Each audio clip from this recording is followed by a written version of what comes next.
My friends, let us come together for a moment of deep honesty. Not honesty with the world, not honesty with the mind, but honesty with the self. For every one of us knows the experience of anxiety not as an occasional visitor, but as something the human mind believes it must endure, protect against, and somehow learn to escape. And yet, I would like you to understand at the outset that anxiety is not caused by the world, nor by conditions, nor by the actions of others. Anxiety has no source in circumstance. It is born only of one thing: the belief that your life, your safety, your well-being, your future exist outside of your own consciousness. When we imagine that our security lies in money, we fear when money shifts. When we imagine it lies in the body, we tremble when the body changes. When we believe it lies in the approval of others, we become restless when their moods or judgments waver. And so the human mind spends its days chasing safety in that which cannot be stable, cannot be permanent, and cannot provide what it promises. In this way, anxiety is not a sign of spiritual weakness. It is simply the natural result of seeking life where life does not live. I say to you, therefore, that the first great realization of our time together is this: anxiety is the shadow that appears the moment we forget the kingdom within.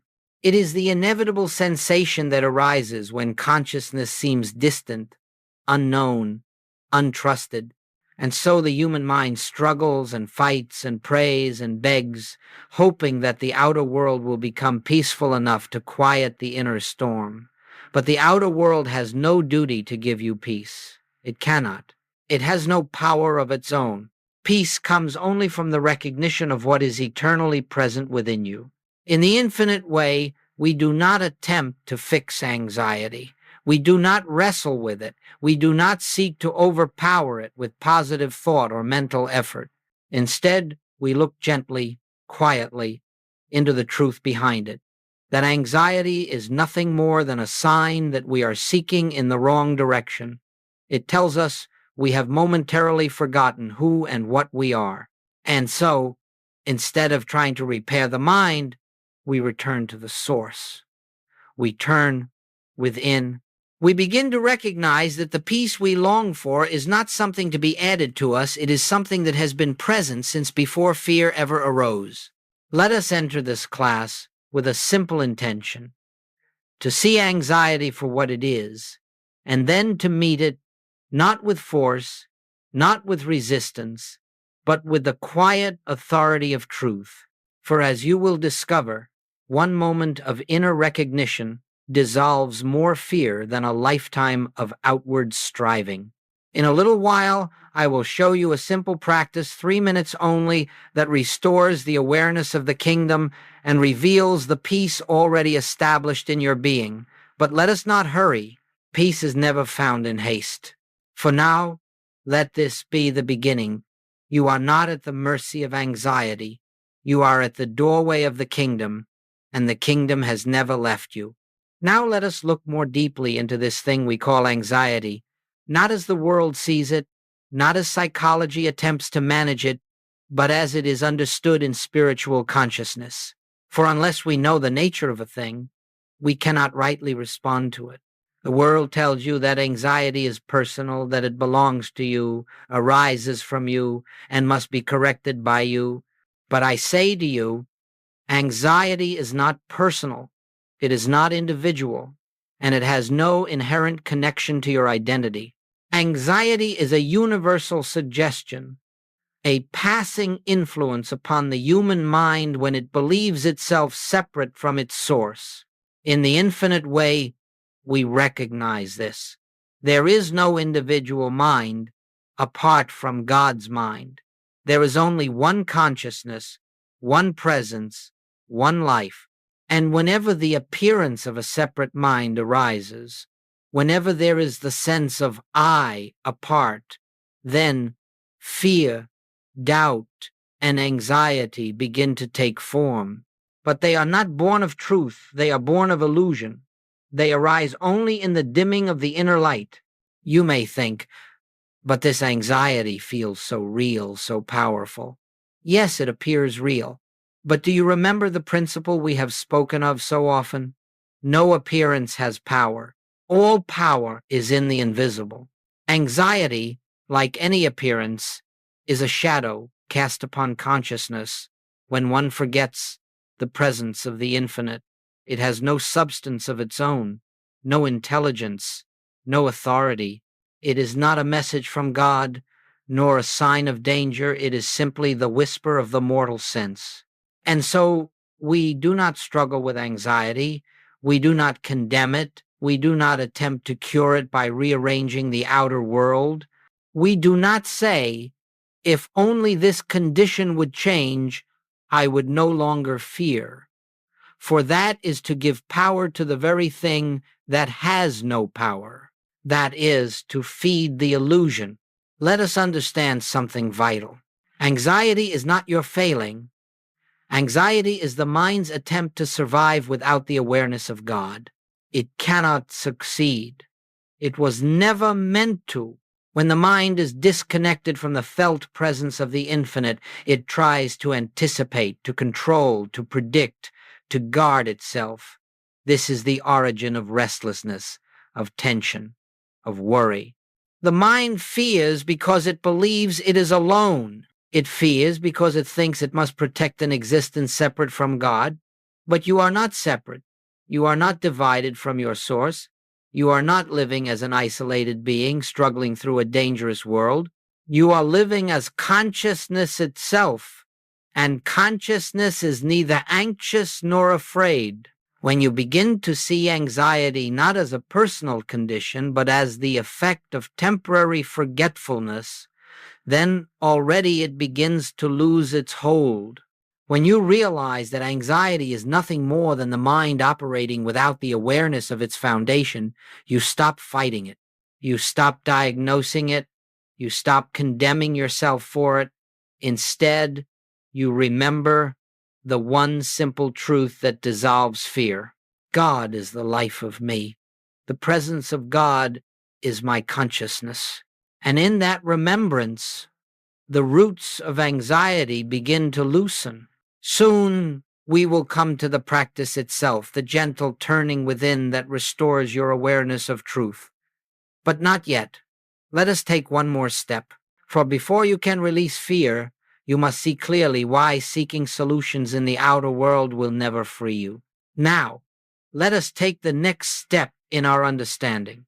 If anxiety is the result of forgetting the presence within, then it naturally follows that any attempt to ease anxiety by adjusting the outer world will only deepen the forgetfulness. This is the great tragedy of human experience. The belief that safety, peace, or freedom can be attained through manipulation of external conditions.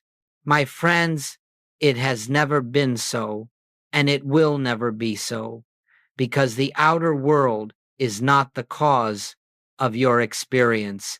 It is the effect. We have been trained since childhood to run outward for comfort. When the body speaks, we rush to remedies.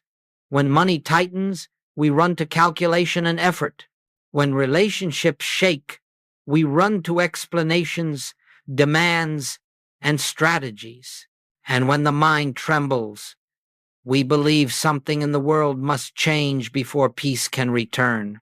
But in all this, do you see what we are unknowingly declaring? We are declaring that the world has power, power to comfort us, power to disturb us, power to determine our well-being. And the moment we grant power to the world, we give fear its foundation. Fear lives by the belief that something outside you can harm you, and that something outside you must save you. The more you chase the outer world for answers, the louder fear becomes. The more you try to secure yourself through material forms, the more unstable they appear. The more you expect others to be your peace, the more fragile your sense of peace becomes. And so the human being runs from one appearance to the next, momentarily relieved when circumstances shift, but trembling again the moment they shift back. Do you see the pattern? It is endless. It has no resolution, for the appearance world cannot grant what it does not possess. Let me share with you a principle of the infinite way. Nothing in the visible realm has power neither to bless nor to harm.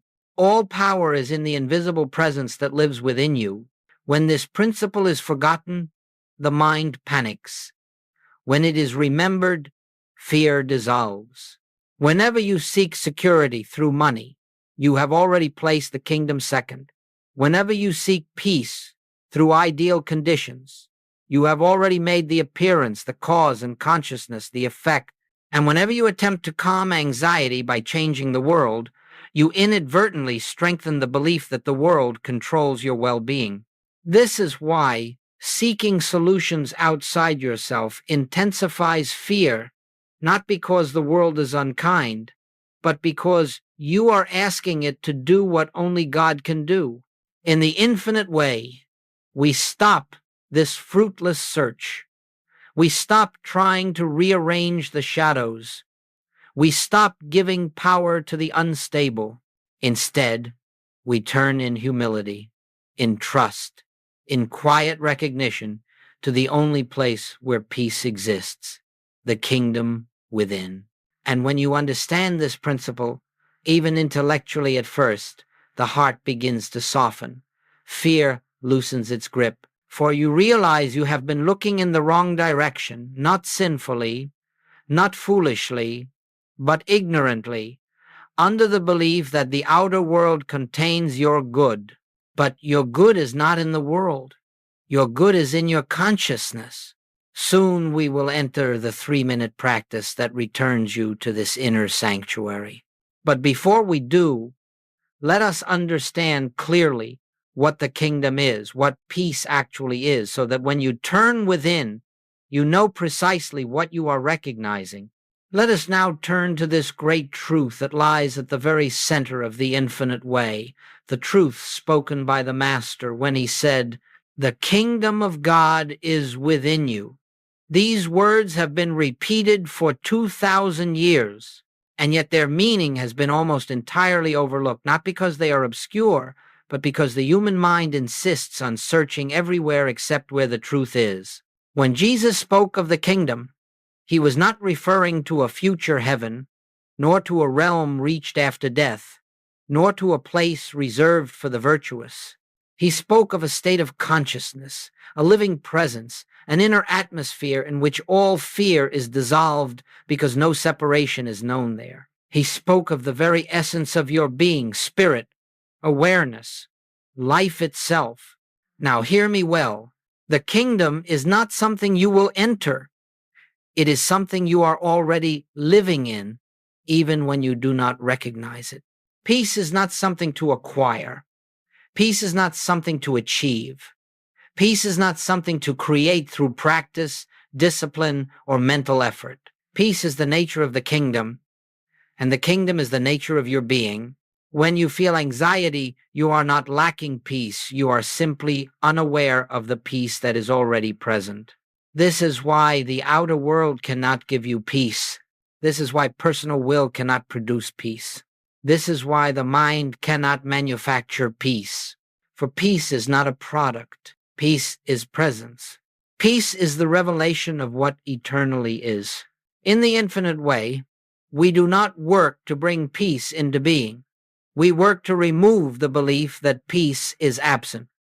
We do not practice to add anything to ourselves. We practice to become still enough to see what has been true from the beginning. There is a vast difference between seeking peace and recognizing peace. Seeking peace implies that peace is somewhere else. Recognition reveals that peace is here. If you were to dive beneath the turbulence of the ocean's surface, you would find a calm, motionless depth untouched by storms. In the same way, beneath the surface agitation of the mind, there is a depth of presence, quiet, eternal, undisturbed. This depth is the kingdom, and when you touch it, even for a moment, anxiety loses all authority. Therefore, the purpose of the 3-minute practice is not to change your emotions, nor to silence your thoughts, nor to manipulate your state. Its purpose is to bring you into conscious contact with this inner depth, this invisible presence, this kingdom that is the only reality of your being. When you turn within, even for a brief moment, you do not create anything. You uncover, you unveil, you step back into the awareness of what has always been yours. The kingdom is not a mystical concept. It is the living presence of God within you. It is the stillness that preceded your first breath, that remains with you now, and that will be with you when the body falls away.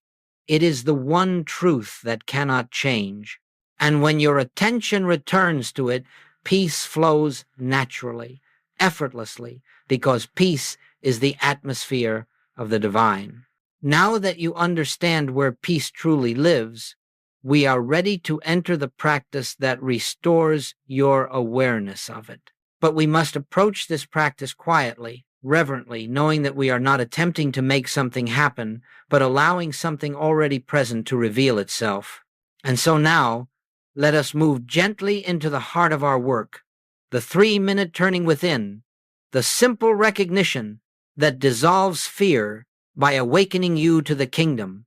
And now, my friends, let us come to the heart of this work, not a method, not a ritual, but a quiet, inner turning that restores you to the awareness of the kingdom. I call it a practice only because the mind understands that word. But let us be very clear. This is not a technique for producing peace. It is simply the recognition of peace already established within you. Nothing will be added, nothing will be taken away. You are merely becoming aware of what has eternally been true. This entire practice may take no more than 3 minutes. Yet even in 3 minutes, the consciousness of truth can dissolve an entire lifetime of fear, not because the words have power, not because the steps have power, but because God is the only power, and in recognition of that fact, all illusion loses its strength. Let us begin gently. Step 1, be still. Sit quietly, wherever you are. There is no posture to maintain, no breath to control, no atmosphere to create. Simply allow yourself to rest. Let the body be. Let the thoughts be. Let the emotions be. You do not need to improve this moment. You do not need to prepare yourself. Peace does not require preparation. Peace is here. Do not attempt to silence the mind. Only notice that you are the one aware of the mind. Even if thoughts move quickly, even if emotions stir, you need not interfere. Stillness does not mean the absence of movement. It means you are not disturbed by whatever moves. Step 2, turn within. Gently, without effort, bring your attention inward, not downward into the body, not upward into the mind, simply inward into the quiet space of awareness. It is as though you were listening not for a sound, but for an inner presence. A presence you have always known, but have neglected to acknowledge. Do not strain. Do not reach. Turning within is as simple as remembering that God is here. Step 3, acknowledge the presence. Now, with the same ease with which you would greet a dear friend, silently recognize the truth. I and the Father are one.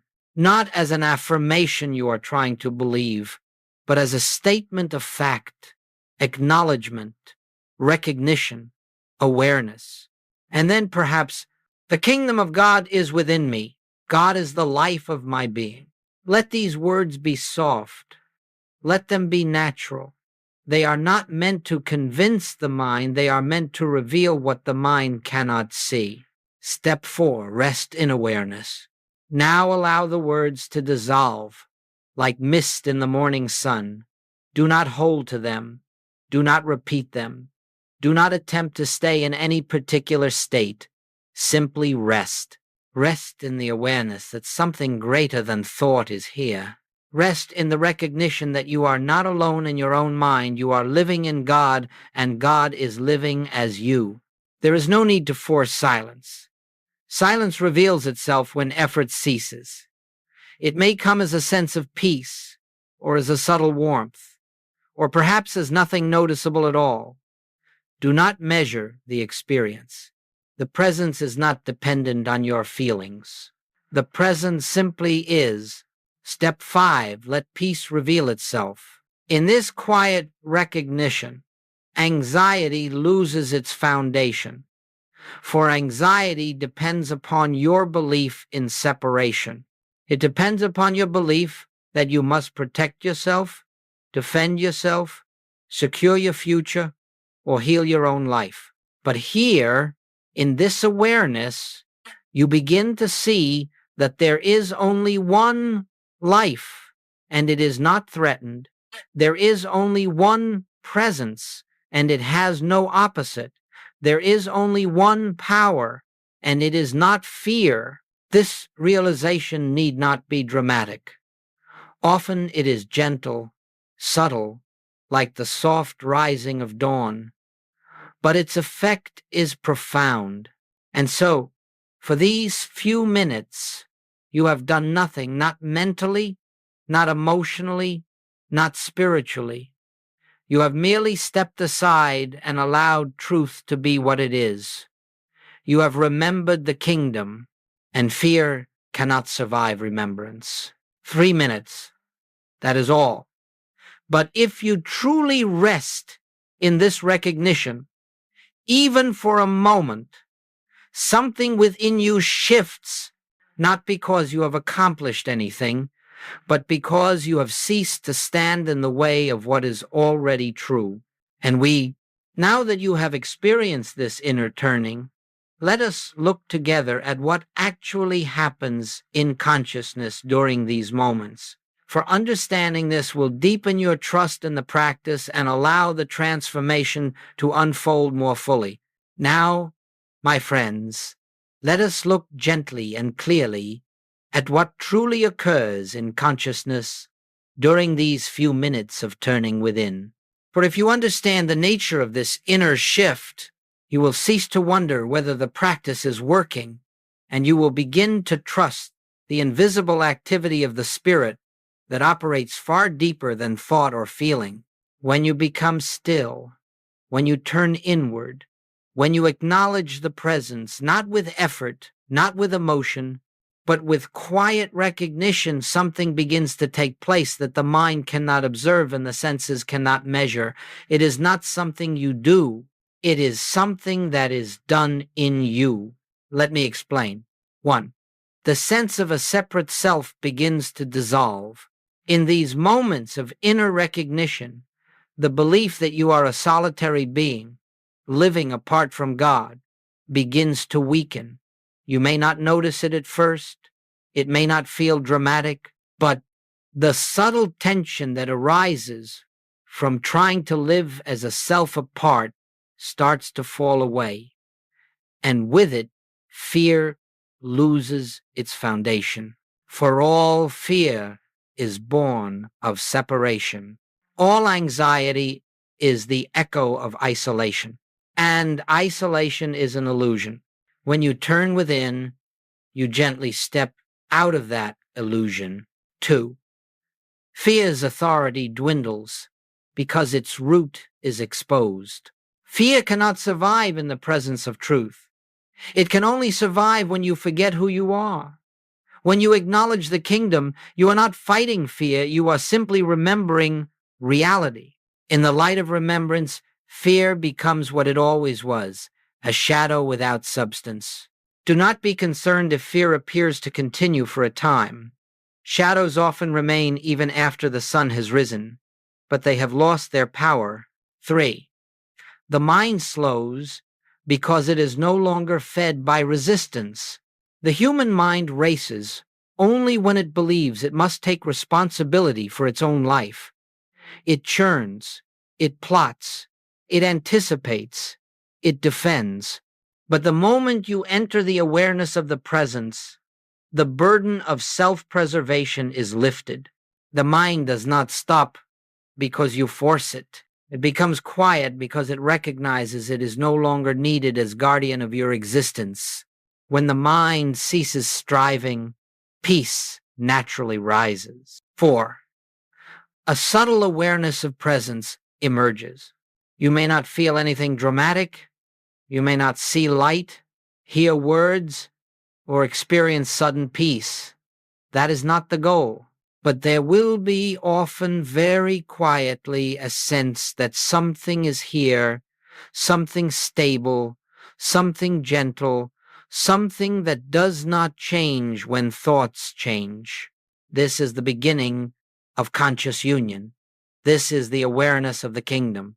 It may feel like a softening in the chest, a loosening of tension, a quiet knowing without knowing, a sense of being carried, or simply the absence of strain. Do not look for any of these. Do not measure your experience. Presence is not discovered through sensation. It is recognized through awareness. 5. The spiritual atmosphere shifts within you, even if you feel nothing. My friends, please hear this well. Your feelings are not the measure of spiritual progress. The Spirit does its work in silence. The presence acts in the unseen. Grace moves beneath the surface of thought. You may finish the practice believing nothing has occurred, and yet within an hour you will notice that the problem that tormented you no longer grips you with the same intensity. You will observe that your responses are calmer, your breath easier, your thoughts less urgent. This is not psychological improvement. This is the activity of truth revealing itself.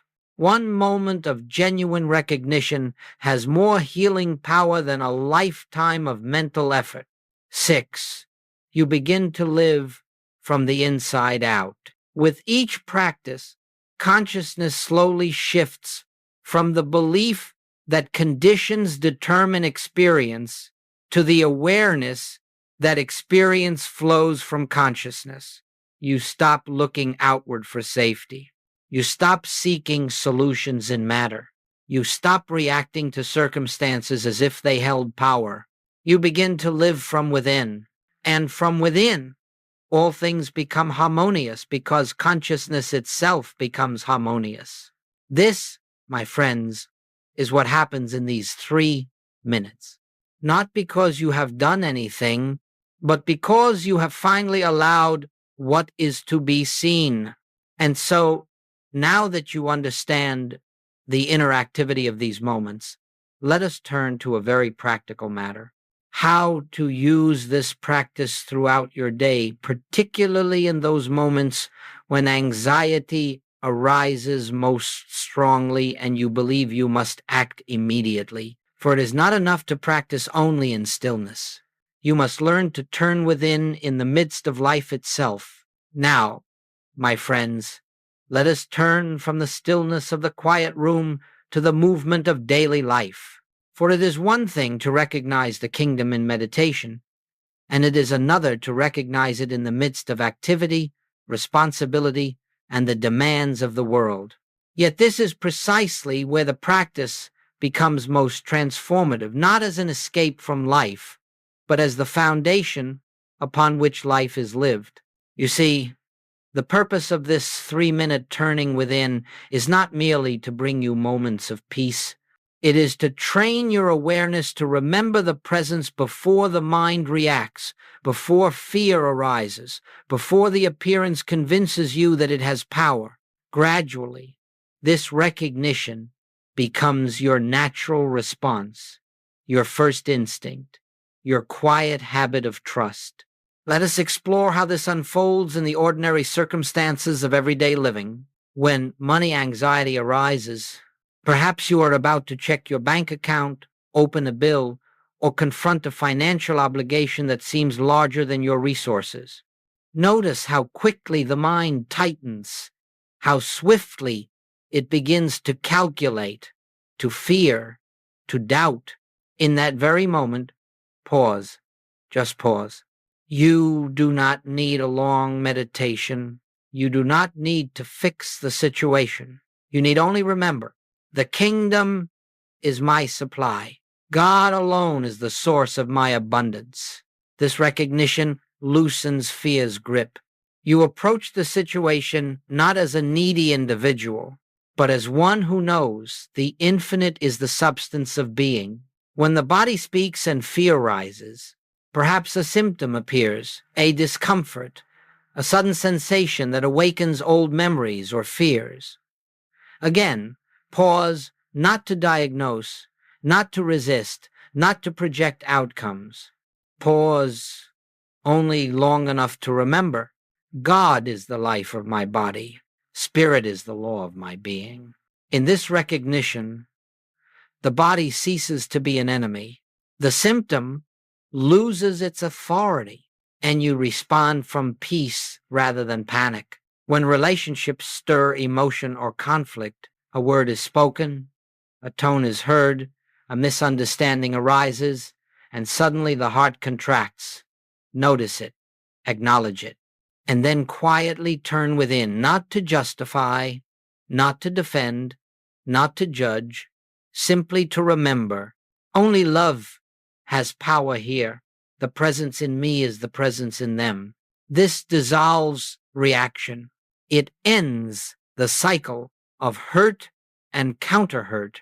It restores harmony not by effort, but by recognition. When overthinking begins its spiral, perhaps you lie in bed and the mind begins to race. Perhaps you walk through your day and the mind anticipates 100 outcomes.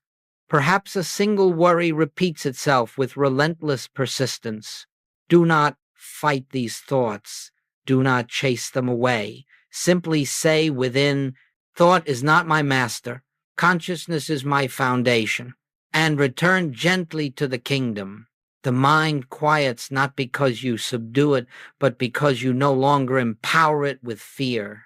When crisis erupts unexpectedly, life may present moments that feel urgent, overwhelming, or deeply unsettling. A sudden loss, a difficult phone call, an unexpected challenge. In such moments, the natural instinct is to act immediately, but action taken while rooted in fear is seldom wise. So again, pause, if only for a breath, if only for a heartbeat. Turn within long enough to recognize. The presence goes before me. The Father within me doeth the works, and then act from that place. You will find clarity where confusion was, strength where weakness appeared, calm where agitation dominated, divine intelligence guiding instead of human effort striving. This is how the kingdom becomes practical. The 3-minute practice is not separate from life. It is the foundation upon which life is rightly lived. And as you return to this recognition throughout your day, briefly, quietly, sincerely, you begin to discover something extraordinary. You no longer live in the world as one threatened by it. You live through the world as one upheld by God. Fear loses its habit. Anxiety loses its momentum. Peace becomes the natural atmosphere of your consciousness. And now, having learned how to carry this recognition into everyday life, let us look at what begins to unfold when this becomes your consistent practice, not as discipline, but as the way you live, breathe, and respond to the world. And now, my friends, let us consider what begins to unfold, not because you have practiced long hours, not because you have mastered a technique, but simply because you have turned within consistently, quietly, sincerely. For spiritual transformation is never the result of human effort. It is the natural consequence of living in the recognition of truth. You do not make transformation happen. You allow it, just as a flower opens not through effort, but by yielding to the sun. So does your consciousness unfold when you yield to the presence within. Let us look gently at the changes that arise when this simple turning becomes part of the rhythm of your life. 1. Anxiety loses its momentum. Anxiety is not a force. It is a habit of consciousness, a momentum born of believing that you are separate from your source. When you return to the kingdom daily, even for brief moments, you interrupt this momentum. You end the cycle of fear before it gathers strength. Gradually, you begin to notice that situations which once triggered immediate worry no longer have the same power.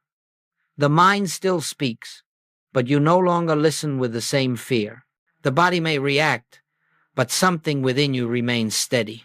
This is not suppression. This is not positive thinking. This is truth dissolving illusion. You discover that peace was never something you needed to create. It was always here, waiting to be recognized. 2. You become less reactive and more responsive. In the old consciousness, you reacted to appearances, money, health, relationships, circumstances, believing them to be causes.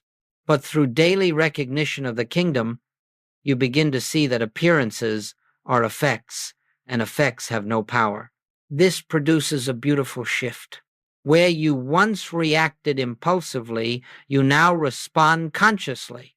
Where you once defended, you now rest. Where you once judged, you now understand. Reaction belongs to fear. Response belongs to spirit.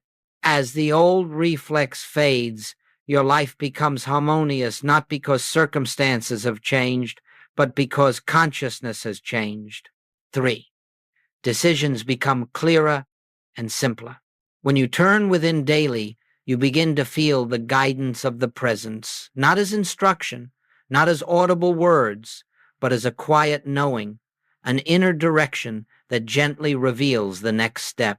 Your decisions become less anxious, less calculated, less forced. You begin to sense when to act and when to wait. You feel when something is yours to do and when it is not. And as this guidance becomes your natural way, you realize that divine intelligence has been directing you all along. You simply had not been listening. 4. Relationships soften and deepen. As recognition of the kingdom becomes habitual, you begin to see others differently. You no longer look at personalities and histories. You begin to see the presence behind every face. This dissolves conflict. It ends resentment. It breaks cycles of misunderstanding. Love is not something you attempt to project. It is something that flows naturally when you see God where you once saw a person. Some relationships heal, some transform, some gently fade away, but all become harmonized because your consciousness is harmonized. 5. Supply begins to flow in unexpected ways, not through striving, not through manifesting, not through mental work, but because supply is a spiritual principle. And when you live in recognition of the kingdom, you stop blocking the flow with fear. Opportunities appear without effort. Solutions arrive before you seek them. Needs are met before they become problems. You realize that supply never came from the world.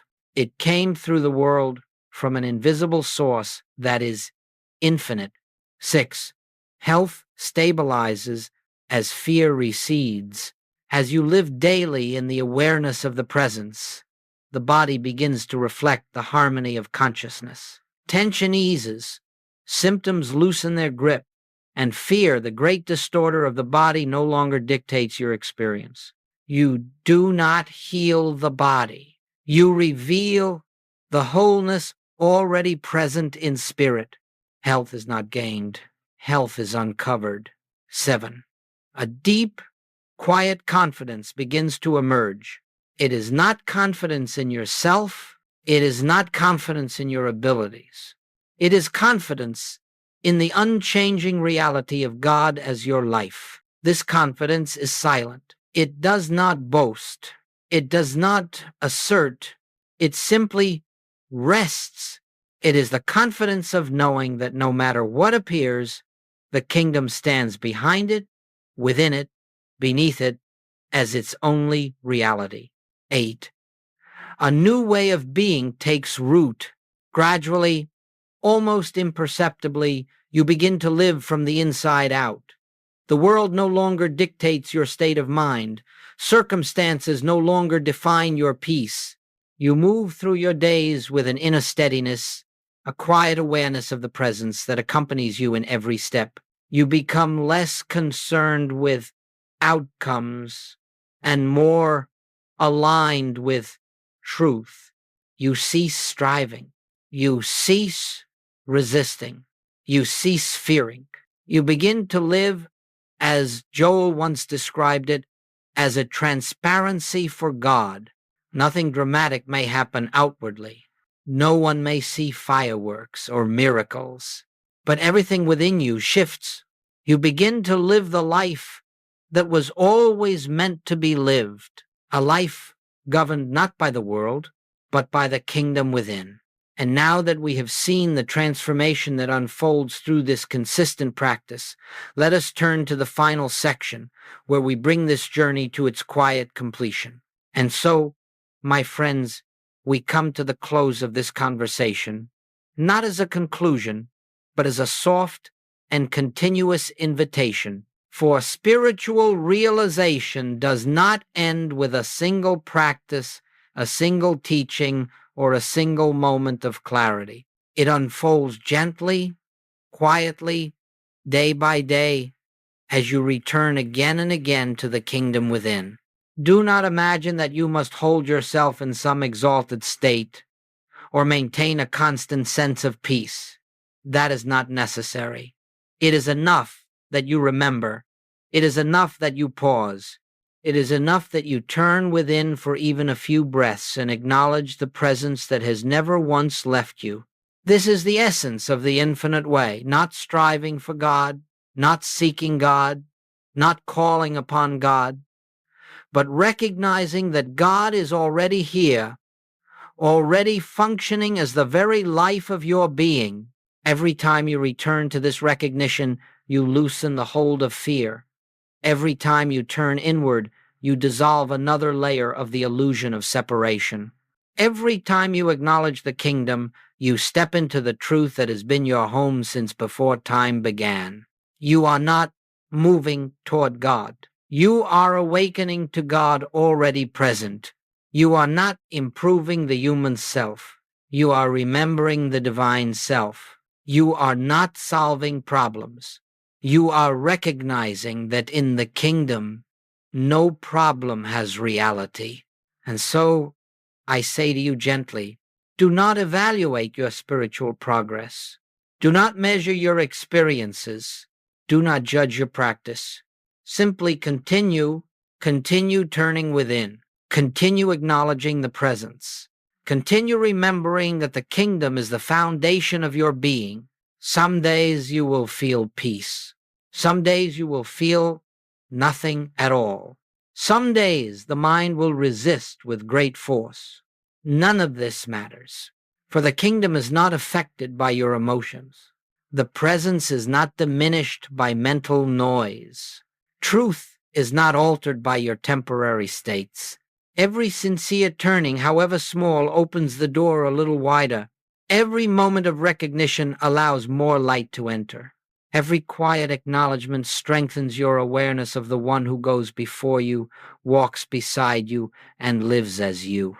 And gradually, without fanfare, without effort, without striving, you find yourself living more from the inside than from the outside, acting from peace rather than fear, listening rather than reacting, trusting rather than grasping, resting rather than resisting.